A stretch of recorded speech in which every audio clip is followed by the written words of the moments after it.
శుక్రవారం శ్రీ మహాలక్ష్మీదేవికి ప్రీతిపాత్రమైన రోజు.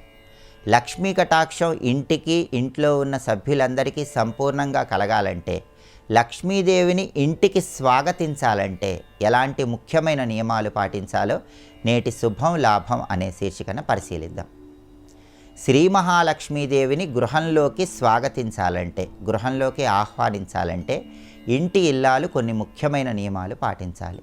వాటిలో ముఖ్యమైన నియమం ఏంటంటే, ఉదయం నిద్ర లేవగానే ఒక గ్లాసులో నీళ్లు తీసుకొని, ఆ గ్లాసులో ఉన్న నీళ్లు ఇంట్లో ఉన్నటువంటి అన్ని గదుల్లో 4 మూలలా చల్లుతూ లక్ష్మీదేవిని మనస్సులో స్మరించుకోవాలి. ఆ తర్వాత గ్లాసులో మిగిలినటువంటి నీళ్లను గుమ్మం బయట చల్లాలి. అలాగే ఇంటి ఇల్లాలు స్నానం చేసిన తర్వాత 2 పాల చుక్కలు గడప మీద చల్లాలి. అలాగే ఉదయం నిద్ర లేచి స్నానం చేసిన తర్వాత రోజు రావి చెట్టు దగ్గర నీళ్లు పోయాలి. ప్రతిరోజు స్నానం చేసి రావి చెట్టుకు నీళ్లు పోస్తూ ఉంటే లక్ష్మీదేవి ఆగమనం చాలా సులభంగా జరుగుతుంది. అలాగే ఎవరైనా సరే లక్ష్మీదేవిని గృహంలోకి స్వాగతించాలంటే చీపురు ఇంట్లోకి ప్రవేశించగానే ఎవరికీ కనపడని ప్రదేశంలో ఏర్పాటు చేసుకోవాలి. ఇంట్లోకి ప్రవేశించగానే చీపురు ఎవరికీ కనపడకూడదు. అలాగే మహిళామణులు వంట ప్రారంభించే ముందు గ్యాస్ స్టవ్కి పసుపు కుంకుమ రాసి, గ్యాస్ స్టవ్ దగ్గర బియ్యపు పిండితో 2 అడ్డు గీతలు 2 నిలువు గీతలు వేసి ముగ్గు వేసి ఆ తర్వాత గ్యాస్ స్టవ్ వెలిగించాలి. ఇలా చేస్తే లక్ష్మీ కటాక్షం కలుగుతుంది. లక్ష్మీదేవి గృహంలోకి సులభంగా ప్రవేశిస్తుంది. అలాగే పదునైనటువంటి వస్తువులు, కత్తెర, చాకు ఇలాంటివేవి కూడా ఇంట్లో బయట అందరికీ కనిపించేలాగా ఉండరాదు. పదునైన వస్తువులు ఉపయోగించగానే వాటిని లోపల జాగ్రత్త పరుచుకోవాలి. అప్పుడే లక్ష్మీదేవి స్వాగతం అనేది చాలా సులభంగా జరుగుతుంది.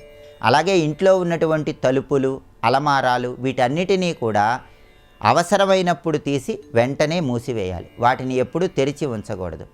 చందనంతో తయారు చేయబడినటువంటి అగరబత్తీలు పూజా మందిరంలో వెలిగించడం ద్వారా కూడా లక్ష్మీదేవి స్వాగతించడం అనేది చాలా సులభంగా జరుగుతుంది. అలాగే శ్రీ మహాలక్ష్మీదేవి స్వాగతించాలంటే మనం తప్పనిసరిగా రోజు కనీసం 15 నిమిషాల పాటు అన్ని గదుల్లో ఉన్నటువంటి కిటికీలను తెరిచి ఉంచాలి. అప్పుడు లక్ష్మీదేవి ఆగమనం అనేటటువంటిది చాలా సులభంగా జరుగుతుంది. అలాగే లక్ష్మీదేవికి స్వాగతం పలకాలంటే ఇంటి గుమ్మం పై భాగంలో లోపలి వైపు ఏనుగులు తొండంతో నీళ్లు తీసుకొని అభిషేకిస్తున్నటువంటి గజలక్ష్మీదేవి చిత్రపటాన్ని ఏర్పాటు చేసుకోవటం, ఇంటి పై భాగంలో అంటే సింహద్వారం పై భాగంలో తలుపు మీద స్వస్తిక్ గుర్తు ఏర్పాటు చేసుకోవటం ద్వారా కూడా లక్ష్మీదేవికి స్వాగతం పలకవచ్చు. అలాగే శ్రీ మహాలక్ష్మీదేవిని గృహంలోకి స్వాగతించాలంటే మహిళామణులు ప్రతిరోజు రాత్రి నిద్రించే ముందు కానీ, ప్రతి పౌర్ణమి రోజు కానీ, లేదా ప్రతి శుక్రవారం కానీ నిద్రించే ముందు అష్టదళ పద్మ ముగ్గు ఇంటి గుమ్మం ముందు వేసి ఆ తర్వాత నిద్రించాలి. ఇలా చేస్తే లక్ష్మీదేవిని గృహంలోకి స్వాగతించినట్లుగా అవుతుంది. అలాగే లక్ష్మీదేవిని గృహంలోకి స్వాగతించాలంటే పడక గదిలో ఎలాంటి మొక్కలు ఏర్పాటు చేయరాదు. ఎవరైనా అనారోగ్య సమస్యలు ఉన్నట్లయితే సువాసన కలిగినటువంటి పుష్పాలు కొన్ని పడక గదిలో ఏర్పాటు చేసి రాత్రి నిద్రించే ముందు వాటిని తీసేయాలి. అయితే ఇంట్లో తూర్పు దిక్కులో బ్యాంబూ ట్రీ అనే ఒక ప్రత్యేకమైనటువంటి చెట్టును హాల్లో ఏర్పాటు చేసుకోవటం ద్వారా, దీన్నే వెదురు చెట్టు అంటారు, దీన్ని ఏర్పాటు చేసుకోవటం ద్వారా కూడా లక్ష్మీదేవిని గృహంలోకి స్వాగతించినట్లు అవుతుంది. అలాగే ఇంటి ఆవరణలో తూర్పు దిక్కులో 3 మొక్కలను కనీసం ఏర్పాటు చేసుకొని ఆ 3 మొక్కలకు ప్రతిరోజు నీళ్లు పోస్తూ ఉన్నా కూడా శ్రీ మహాలక్ష్మీదేవిని గృహంలోకి స్వాగతించినట్లుగా అవుతుంది. ఈ ప్రత్యేకమైనటువంటి విధి విధానాలు పాటించడం ద్వారా శ్రీ మహాలక్ష్మీదేవిని గృహంలోకి స్వాగతించవచ్చు. లక్ష్మీ కటాక్షానికి ప్రతి ఒక్కరూ సులభంగా పాత్రులు కావచ్చు.